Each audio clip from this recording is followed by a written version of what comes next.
Welcome to Feminine Roadmap Podcast. I'm your host, Gina-r-Farrar.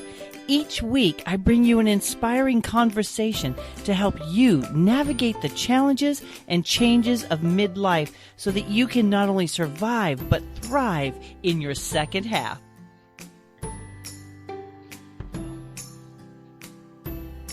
Hello, Feminine Roadmappers. It is Gina here. And today we are going to be talking about transcending obstacles and triumphing over tragedies, developing our bounce back muscles and preparing for change. And right now, as we are recording, there's so much change in the world. So this conversation is so timely and so necessary. And my guest is Annie Evans. She's a realtor, a speaker, a coach, and the author of Live for a New Day. Annie, thank you so much for being on my show today. Thank you so much for having me. I'm excited. It's my pleasure. Why don't you give us a little bit of background? What is it that led you to this topic of overcoming challenges and living with purpose? What led you to that? Well, it's actually all based on real, true life experience. I came from an abusive, I'm not saying it's all bad, but my mother, really acted like she hated me most of the time. And of course, when you're a little kid, you don't realize that mental illness is the cause. It wasn't me, but it took me years and years to figure that out. And I carried huge loads and had to be an adult at a very young age. And and in fact, I had to run away when I was 12. I ran away all the way across the country with an older boyfriend, lived many adventures, and, I treasure it to this day. But, you just don't want your 12-year-old child running across the country. But so since then, I did graduate from high school, and then I really wanted to be I wanted to be an architect, a fashion designer, but I had this huge chip on my shoulder, and I was really, really negative. And it took me a long time, but suddenly I realized how people were reacting to me. So I knew I had to change, but I didn't know how. And I searched, and many good things came to me. They're still part of me. But what really hit the core for me was a little book that came out, and this was like in the very early 80s, on constructive living by David K. Reynolds. And it hit the core. It was just very concise. Set aside your feelings, do something productive. There's actually 6 principles that are in my book, but those 2 just got me out of bed because I had been so depressed and so, drawn down, like, what am I going to do? I have nothing to go forward with. And brought me to now, I'm like the most positive person. I never get depressed, or very rarely. And if I do, it's like for an hour or 2, I just snap myself out of it and go, look at what you have. Everything's great. But I've been through many, many tragedies.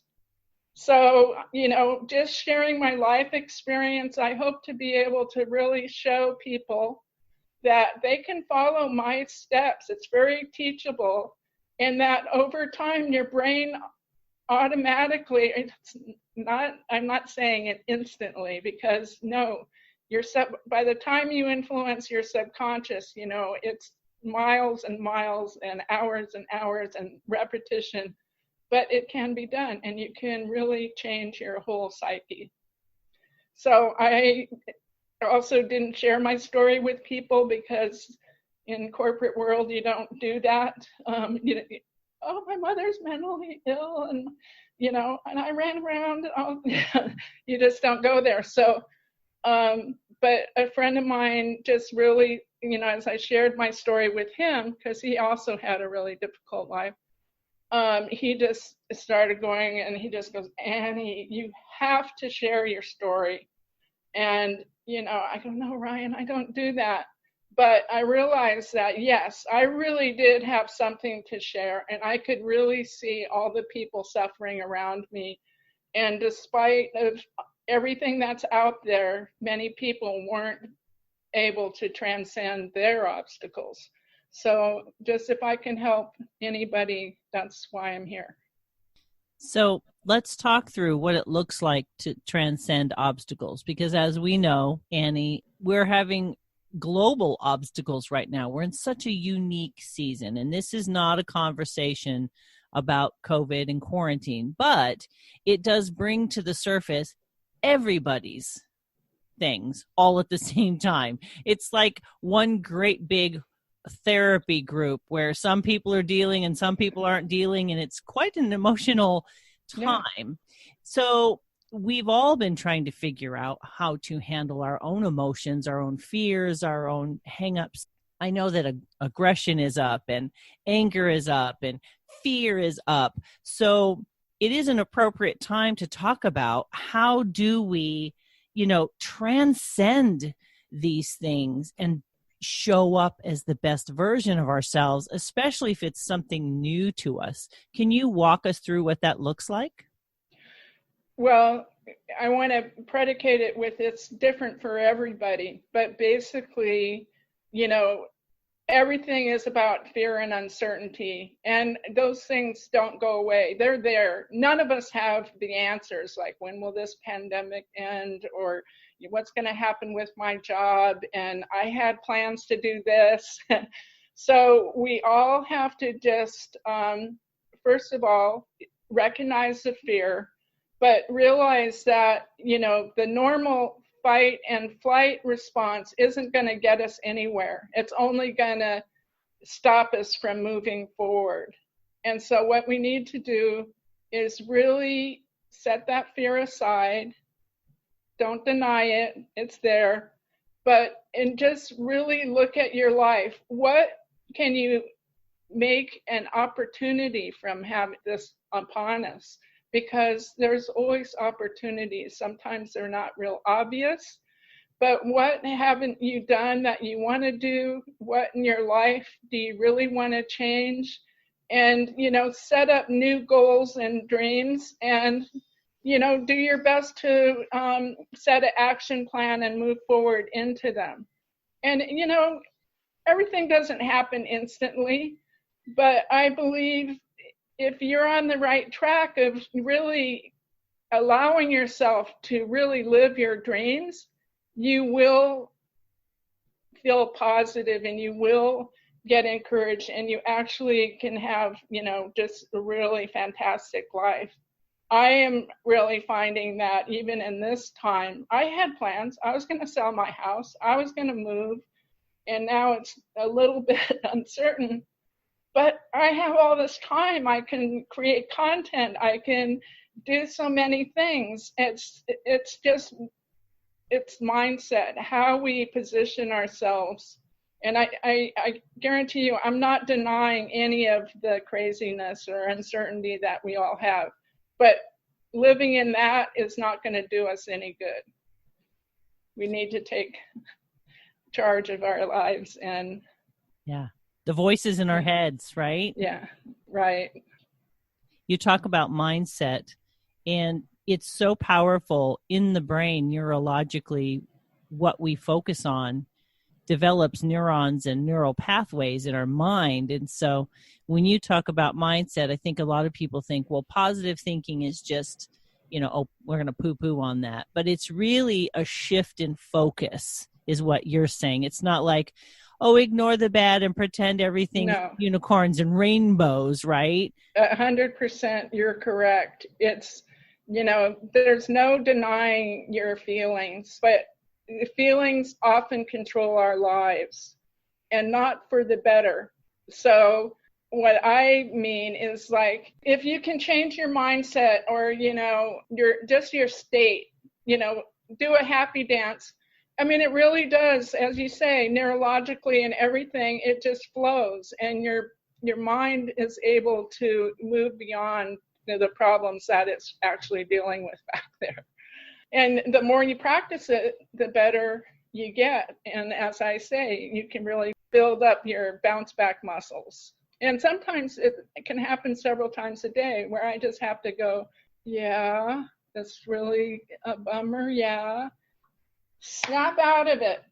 And really now, because I've trained myself, it really happens very quickly that I just snap out of it. But we can't all do that. And then the more you find yourself being able to be productive, at the end of the day, as you're going to sleep, you go, you know what? I thought this was just going to be a terrible day, but look at everything that I got done and how I feel, and I have a better relationship over here. And, it's all about how we focus, just as you said, and what we do with our lives, which is we only have one here so far. So, yeah, take charge. An analogy that I've used, and my listeners have heard this many times, is I think of our mind like a bird cage and our thoughts like birds. And it's an analogy I use where if the birds are in the cage and they're, kept in control and fed and watered, things are okay because we're going to have thoughts. Some we choose, some come to us, right?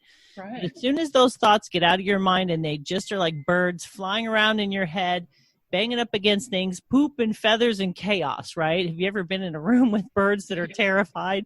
It's I feel like thoughts that aren't controlled are like those birds. Yeah. And they're wreaking such havoc on us. And we have to capture our thoughts and we have to put them in their rightful place, right? Because they really do.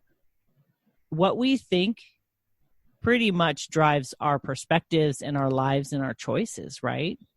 That's true. And I think it's important to realize, thoughts are what we make up in our mind. So if you think a different thought, it could change your whole perspective.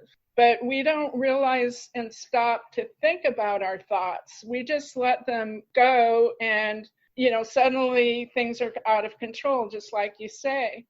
And because I lost my mother and my brother to mental illness, and I have tried to work with a lot of people with PTSD and other things. I really believe that if in early education we taught people more about how the thoughts and how our subconscious is really ruling our life. And if you just let your subconscious go, of course it's going to take control. You're just not going to be able to manage it. And so I am really about learning to manage and really retrain. Like I know I had so many limiting beliefs that were put upon me by my crazy mother. And, it took a long time for me to replace them. I was not good looking enough. I wasn't smart enough. I couldn't sing. It just went on and on and on. And, we all have these things and we can replace them with more positive thoughts. And it's different for everybody. But if we look really deeply within and find what's limiting us, we can work them out and replace them with, I do love myself. I am good enough. I think we could really change the world if more people were brought up, like, in school, we're taught math, geography, and all these things that are great to know, but really dealing with your whole person is a lot more important, if you ask me. Yeah. Do you have a specific tool that people could use to kind of retrain their thoughts, like a journaling tip or, like a mind dump, or what do you do to kind of help people begin that journey? Because I found myself, and you can confirm this in your work, that the women that I work with are so unaware of their own words and beliefs that the first step is the awareness, right? Right. And so I actually start typing out what they say and just sending it to them, and then they can read their own words. They're usually shocked, Yeah. So once they've become aware, because that's the key, if they don't know, Right. they can't change anything. What tools do you share? Well, so I really try to deal with each person as an individual. So even in my book, because many people ask me, what do you do? And I share a lot of things, or I'll refer to things that Tony Robbins or other people do to change your state. But if I can work one-on-one with somebody, I, just like you, really try and look at, okay, now what is holding you back? And what can we do to change it? And if that wasn't there, what would you want to do? And I go very deeply into it. And I do have tools. I mean, I have tools like back in, 1970, or I think it was 1970, I started having to write my resume. And I only had a high school degree. I didn't have a college degree. I didn't have a whole bunch of work experience, but I wanted a really good job, and I knew that I could do it. So ever since then, I've been using What Color Is Your Parachute?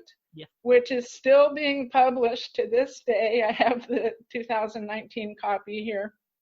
And I use that as a tool to really help people explore themselves and recreate how they feel about themselves. It's a really great tool. Now, there's other things too, and there's books to read, and there's practices and everything, but that is pretty consistent because it has all the words in there.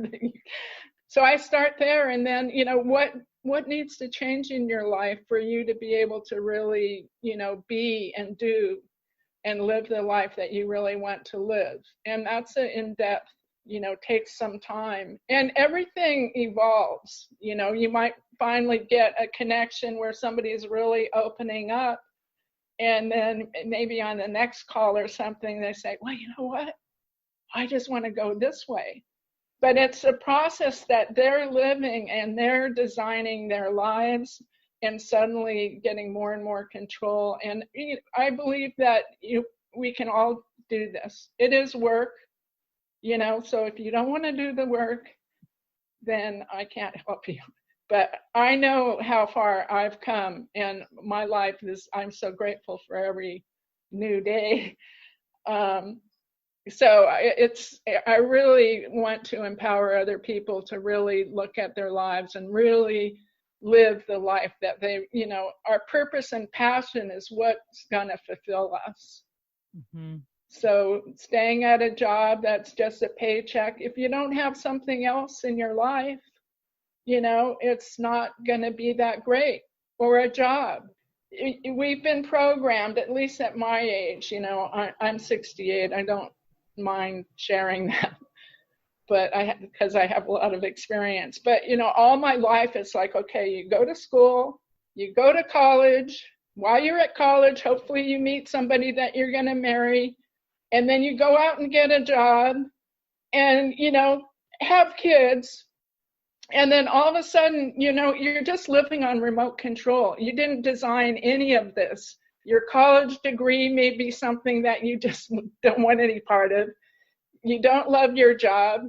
Maybe even your spouse is not who you would have chosen now that you're looking at this. And so we all need to make changes. And if we don't, and hopefully the other person will also make changes, and that can just develop a really great relationship. But otherwise, we have to make major changes or just be unhappy all of our lives, and I don't recommend it. I don't recommend it. It's a stellar advice. Well, it's interesting because I think we have moments of unhappiness or moments of dissatisfaction, sure. Right? And so I think it's really fascinating because we need to get a global perspective on ourselves and our lives. And like you said, it's nice if people can change with you. Sometimes if we're focused on how unhappy we are, we don't always make the best decisions in that state either, right? Correct. Yeah. If we focus on how unhappy we are, we generally get more unhappy. It's honest truth. So unless we put something in that's going to start changing how we're thinking about things and feeling about things, we're likely just it's like I say, remote control. You just keep repeating the same mistakes, hoping that something's going to change. But we really need to take action in order for things to change. And we need to focus on what should that action be? Like, what change do I need to make, in my career, my relationships, where I'm living, what I'm doing, and obviously things don't just change on a dime, it's not like boom, you got to plan it out a little bit. And maybe your whole dream will change as you're doing that. And that's okay. That's normal. But we still just need to keep building on the positive. Mm. I do recommend celebrating each little piece, because that further implants it in, and maybe it will change, and maybe it won't be as significant as it is at that moment. But as you build on those celebratory moments, you will find that they build the positive base for you to go further into your best life, your new day. That's so true, isn't it? We get on that hustle mode, and we're so busy running to the goal out there, wherever there is, that we miss so much of what we're actually accomplishing and doing and being now. And you early on tapped into, you didn't call it this, but affirmations. And I think part of the celebration is to say, I did that. That's an affirmation in the moment of, yes, I had a win. I did the thing, whatever the thing is. Yeah, no, absolutely. Affirmations, incantations, just really, once you start focusing on the items that you really want to reinforce as the positive things in your life, then any little thing that you can do repetitively will further get to the really deep subconscious and will really change your life, seriously. Because it really, we think we have our thoughts and that we're in control, but no, there's this little thing back there that is like everything, something that your teacher said, that your parent said. I mean, for me, it was so daunting. It's just like I could just hear my mother all the time, and it was just like long after I wasn't with her. And it was just like, how am I going to get rid of this? Because it's got to go. And, sometimes it takes a lot to realize what's there. Maybe your teacher said, oh, you never be good at that. And yet that deep down is what you really want to do. You got to get rid of that teacher's thoughts in your brain and move on. Isn't it interesting how those things stick to us? Yeah. And shape us, and they shape our beliefs about ourselves, and they're not even really true a lot of the time. They're true because we think them. Do you know what I mean? Like yes, absolutely. No, that's something that's important to realize. It's very rarely are they true. Have you heard of Les Brown? Mm-hmm. So, he was told that he was like literally just next to being retarded, and now he's speaking in front of 80,000 people. And, but it took him a long time to be able to change that, because he really thought he was the dumb twin. So very often, most often, I think even, these limiting beliefs are just absolutely false. Most of us are really beautiful. We may not fit the norm, and we may not be on the cover of Vogue, but we can shine from within, and we're all beautiful, and we should just know that we are enough, because we are.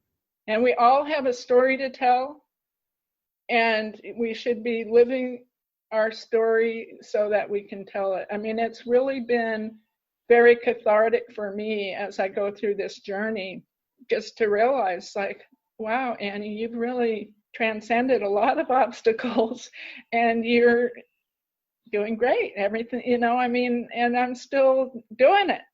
So it's like, we can transcend these things. I think I mentioned to you earlier before we were recording, I'm a realtor and dealing with the fires and everything, and, seeing people with their lives completely, they're just sure that it's just over. Like, oh, just let me die right now. Helping them to really see, like, and I've had to do this myself. I have another story I'll tell, but, okay, so let's just say that you could just die right now, but you can't. You can, but don't. So you have to realize you have the rest of your life to live. Do you want to live feeling like this all the time? Or what could make you step out of this?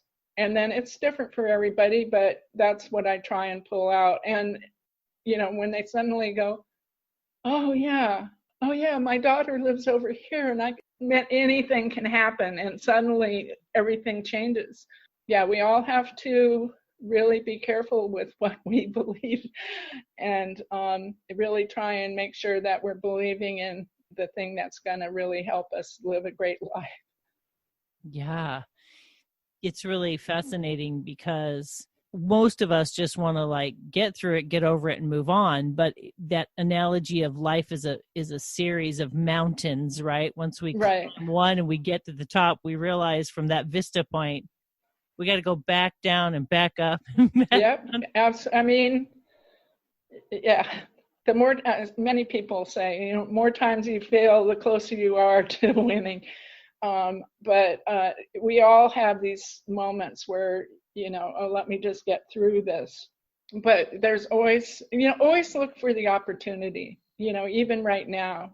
Could be just a little thing, little change in your life that over time is just going to really change your whole perspective. And next thing you'll just go, wow, if that hadn't happened, I wouldn't be doing this now. So there's always the positive. You don't have to dwell on the negative.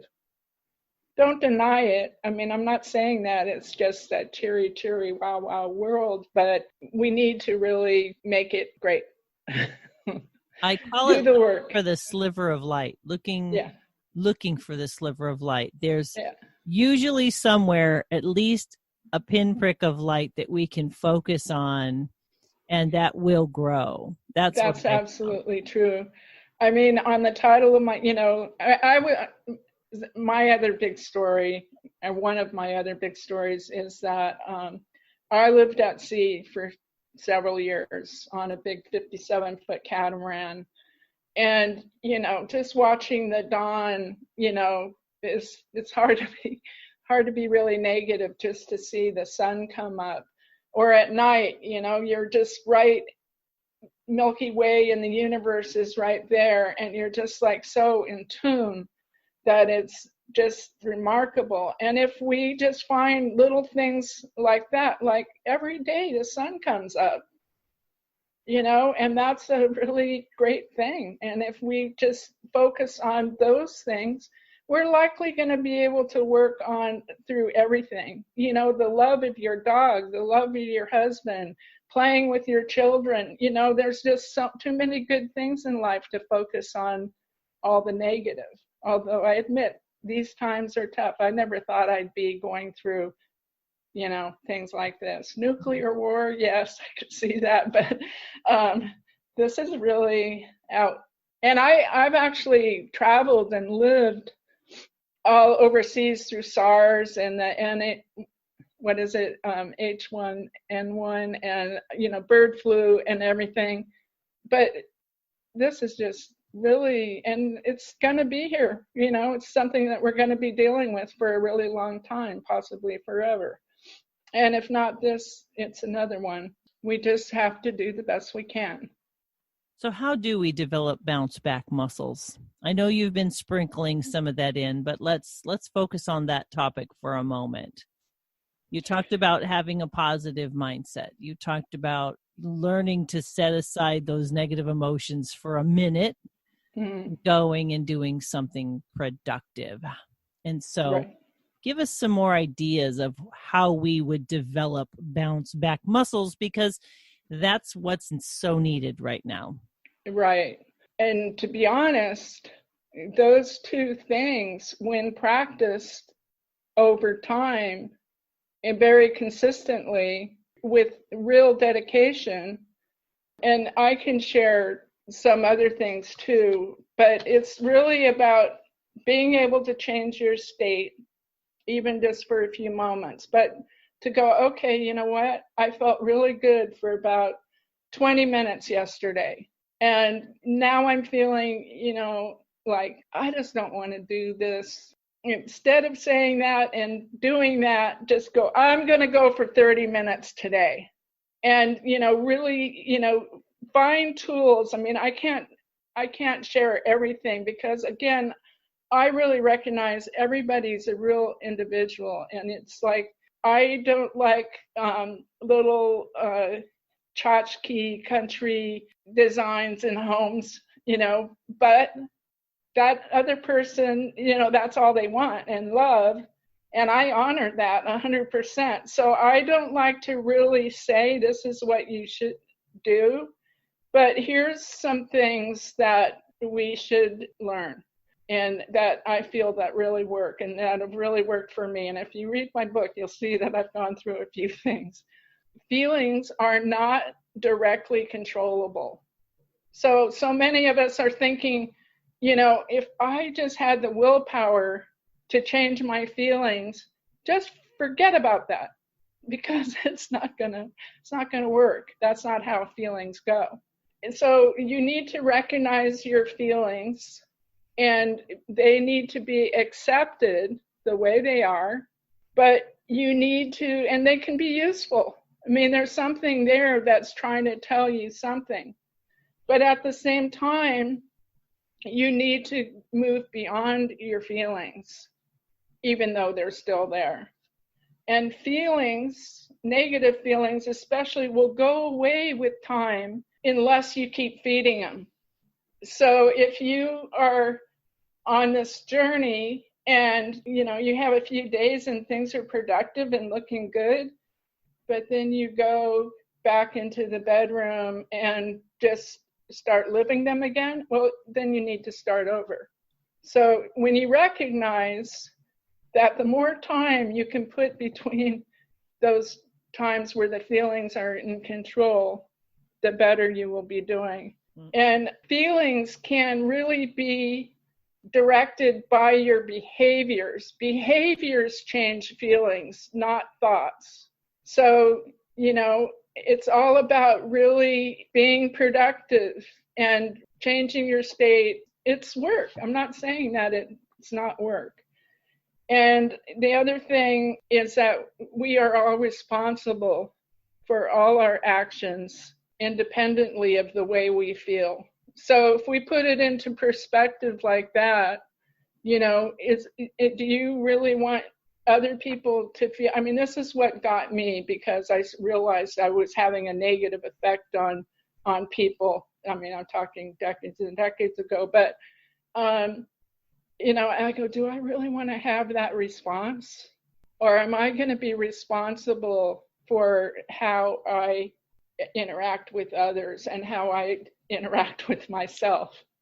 So, I mean, it's deep work, and it gets easier. But in the beginning, especially for people that are really depressed or PTSD or really having problems in their marriage or career or are unemployed or whatever, rather than become homeless and lying on the street, you need to set up your actions in order to change and be successful.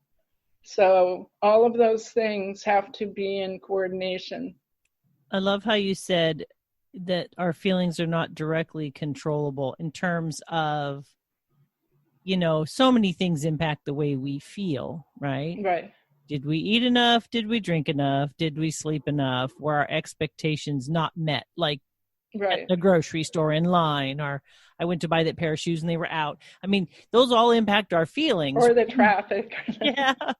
The traffic's one thing I still get pretty angry about. Me too. So we can't just, especially as feelings build up, passing feelings are one thing. You can just go away. But really, many of us just let the feelings build up and to the point of inertia. I mean, I'm talking for myself. I'm talking that this is really, and lying in bed, just, I can't wake up, just like the hugest jet lag, and it's all my mindset. And, if I can't just get up, go wash the dishes, I just kept telling myself, because I would let dishes pile up. or I wouldn't make the bed, or, and so just doing those behaviors and just going, I'm not going to deal with those feelings right now, just slowly changed my life. And really, I mean, I can go on because I can tell you all the different things that have happened. But so I talked about just briefly about sailing at sea.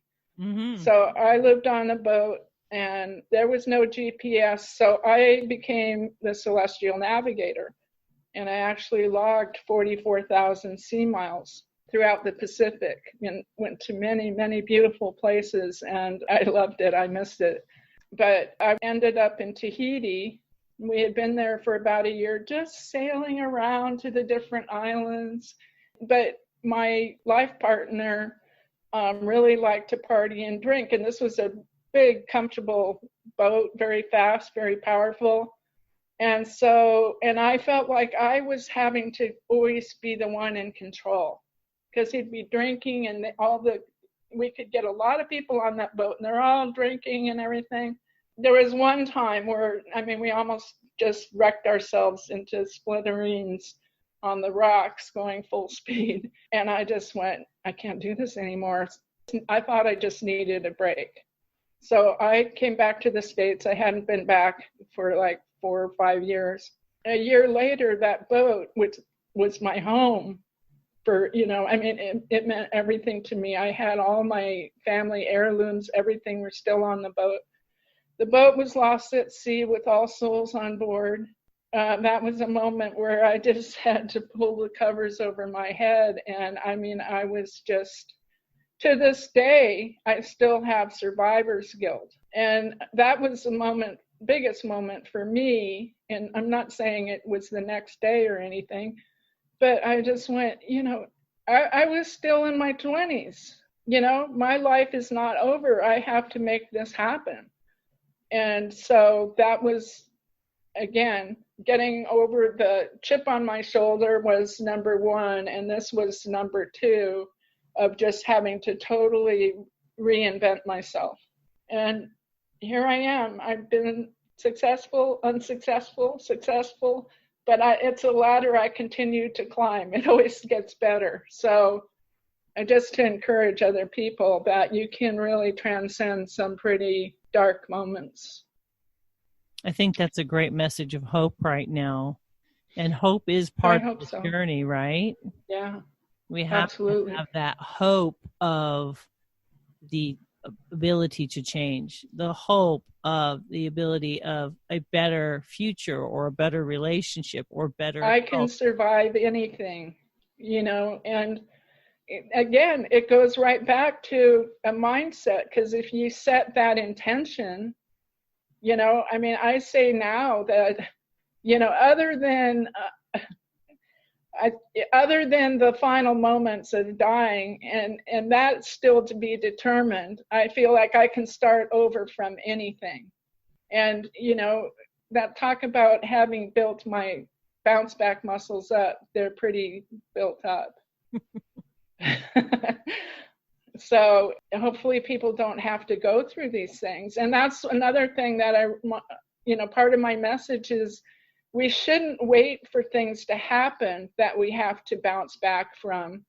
If we are prepared and know how to change our state and have a vision of the life that we really want and hold on to, and, sure, the action plan might have to change, where you live or what you do might change, but just always make it for the better, for your internal self that really wants to come out and shine and, contribute to the world. We all want to contribute to the world. I mean, maybe very latent, but there's always something that we can share. And, the more we do that in these times, the better off we will all be. I'm really looking for unity here. As you mentioned about all the aggression and, the feelings of, hate and no, you're on that side and I'm on this side, the more that goes, then that's what will happen. They're manifesting that. So those of us that believe that there's something different, I mean, I was in the civil rights movement when I was like a little teeny kid. And I had, Joan Baez was my mentor. And so I was right there. I didn't get to meet Martin Luther King, but she's sharing everything with me. And I was actually the youngest student at her Institute for the Study of Nonviolence. So this is just very internal to me at these times. I really feel like I need to go out and, you know what, instead of doing all what you're doing out there crazy and getting arrested, just sit down, follow Gandhi and follow all these other things. But I'm just praying for that we come together and really, you know, there's so much love out there that, you know, we just don't recognize it and appreciate it. But hopefully we will. And that's part of bouncing back, I think, is being able to look at the greater picture and looking for those things to be grateful for. Like I said, those slivers of light, because that's where it's at. Yeah. No, I mean, every minute of every day, all of us, I mean 100% have something to be grateful for. Even those living on the street. Now, they may not realize it, but it might be that dollar or somebody hands them a sandwich or something, and they can be grateful. They could also most likely make changes, but it's tough. It's a tough world out there. I mean, and I'm very global. I've traveled and been to many countries and am in touch with many countries. And there's a lot of really ugly stuff out there, and we need to really work together in order to maintain and save this planet. Right. It starts with one person making that choice. I don't know that we fully understand the impact that each of us could have, the impact of one life. That's my point exactly. I mean, and some of us don't even realize within ourselves how much they really care about things, you know, and they just tamp it down instead of bringing it up and sharing. And I think that that's what we really need to do, is like not just to have our blinders on and go like this, you know, but give a smile to somebody. I mean, I've walked around this world and I've been so well received because I love culture and I meet everything with a smile, especially when I'm going into something new. I think that travel should be, you know, required. You need to get a degree in dealing with other cultures, because if you eat with somebody and they share their food and they're loving on you, it's really hard to hate. It really is. But we don't do it enough. And even here, you know, we are all separate neighborhoods and we just don't embrace each other enough. We all have something to share with each other. Let's do it. There's that sense of community and recognizing that, you know, we all impact each other. Mm-hmm. And as we develop our bounce back muscles, that could inspire someone else. And exactly. It gives them the hope or the encouragement that if you can, then I can too. Exactly. It feels individual, I think, because we have to do the work, but I think that it definitely has that ripple effect, right? You make this. I believe that it does, but I think that a lot of us intentionally have these, you know, boundaries, and they're warranted. I'm not denying, you know, that you can't just let everything in and everything's groovy, you know. We have to be real. But the more we are open and the more we are receiving of somebody else's energy, you know, until there's some reason to repel it, and I'm not saying to be unwise or unsafe or anything, but many things can be cut off at the pass by just having really good energy. And okay, that person's angry, is coming at me, disagrees with me, doesn't look like me, but I'm going to put a smile on my face and go, okay, I'm listening. And it'll change, you know, many times it'll change the whole dynamics.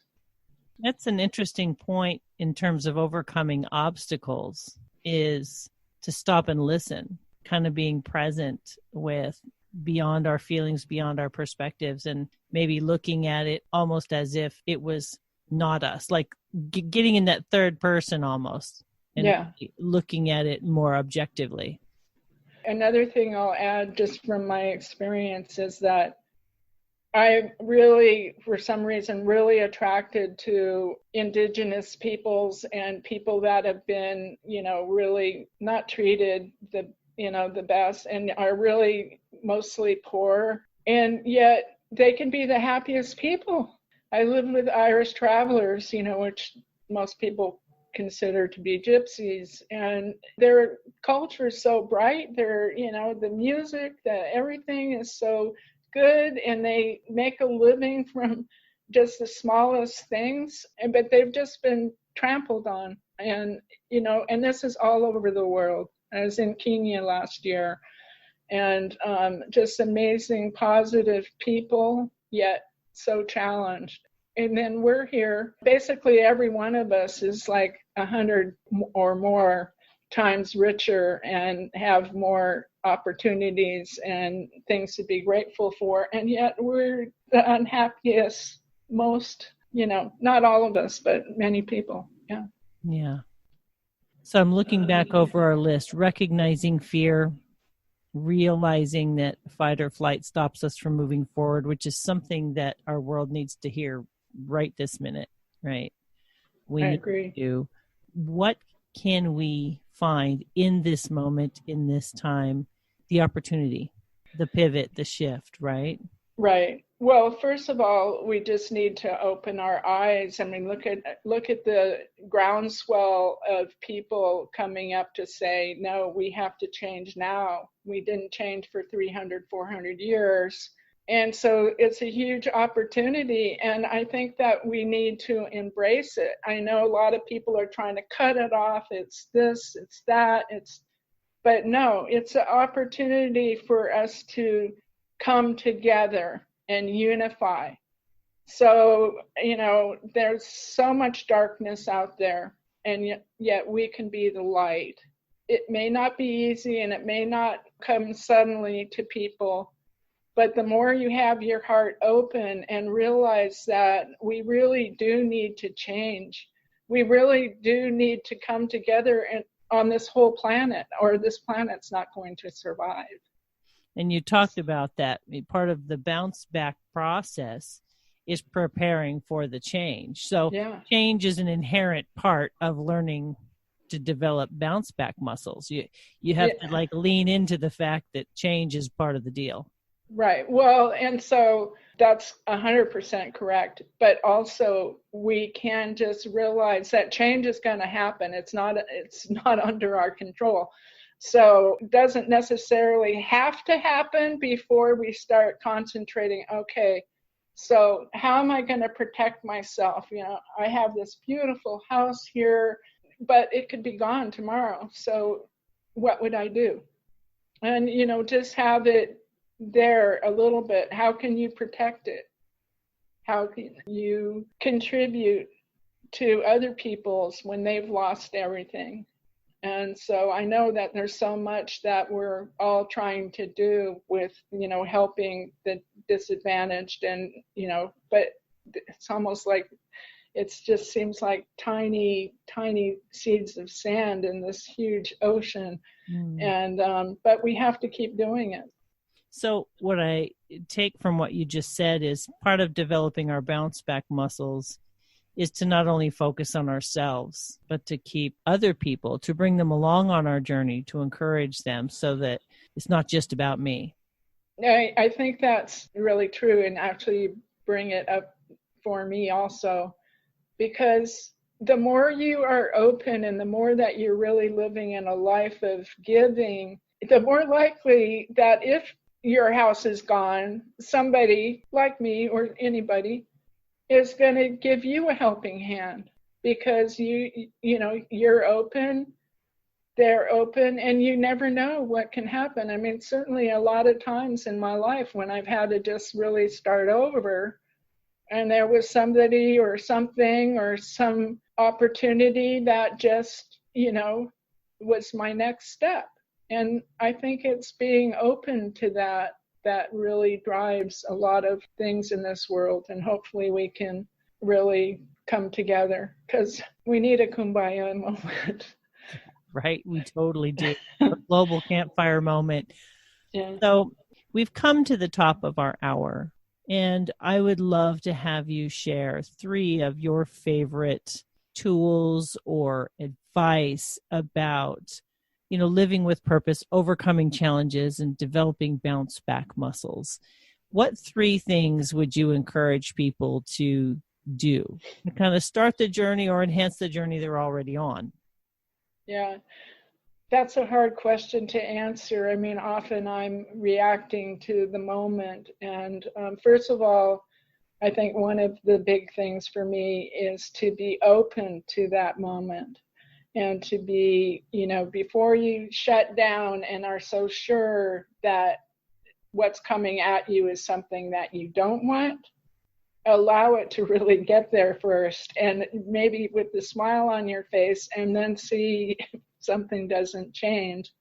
I mean, being open is a really huge part of just things being better, because it's really, like I said earlier, if you're eating at the table with people that you thought that you were going to hate, or just, they were the wrong religion or the wrong color or whatever, you're suddenly going to be going, God, that food is actually really good. I didn't think I would ever eat anything like that, but thank you. And, suddenly you just get closer. So being open, and I think this is something that we all really need, to at least give things a chance before we shut down. It's like I'm finding now, just in social media and everything, nobody wants to have a debate. It's either You're all or nothing. It's all or nothing, and you agree with me, or I'm going to block you and report you.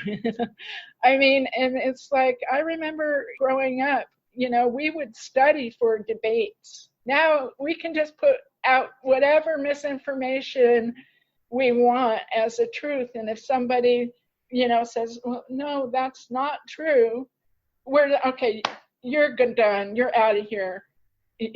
I mean, really, wake up, people. We all have to find out how to work together. So that's a big part of also just moving on and building relationships. And it's hard for me just to name 3 things like in a sentence or 2, because it's all about how you live your life. So really look at your life, and if there's something that you really feel that you should change, you should really try to change it. And that is a really big part of your capability to really look forward in life, because you can just drag yourself down by following something that's not working for you. Mm-hmm. And that's where we get into mental and emotional trauma. So I don't know if I significantly answered your question. I could probably speak for several more hours on it. And my book does kind of put things, I tried to edit it to where people could really make it their own. Thank you so very much for sharing your journey and your wisdom and your experience, because that's really what we have to offer. And you shared it so well, and I appreciate you for coming on my show and sharing that with my audience. Oh, thank you so much. We'll talk again. Yes, absolutely. So today, friends, I've been speaking with Annie Evans. She's a realtor, a speaker, a coach, and the author of Live for a New Day. Her book will be available tomorrow. If you're listening to this podcast on the day that it's launching, we are 1 day away from the launch of this book. And if you head over to www.feminineroadmap.com/episode 182, I will have links to Annie and Annie's book there. And while you're there, please leave your name and email address. I have a special gift for you, and I send out periodic encouraging emails. Friends, We are in unprecedented times, and we are all under different levels of stress and anxiety and challenge and transition. But I hope that you feel encouraged by this conversation to remind you that we all can do better, be better, overcome, continue to live lives of purpose. We can develop bounce back muscles and know that you can come out the other side of this situation, whatever this situation is that you're in, better, stronger, and more equipped. So I encourage you to stay the course, my friends. Don't give up. Know that you're not alone. Surround yourself with people that love and support you. Use resources like this book, Live for a New Day. And please let me know how these conversations are impacting your life and how they've changed your perspective or just what you got out of the conversation. I would love to hear from you. So friends, have a wonderful week this week. I look forward to sharing more with you in the future. Take care, my friends. Bye-bye.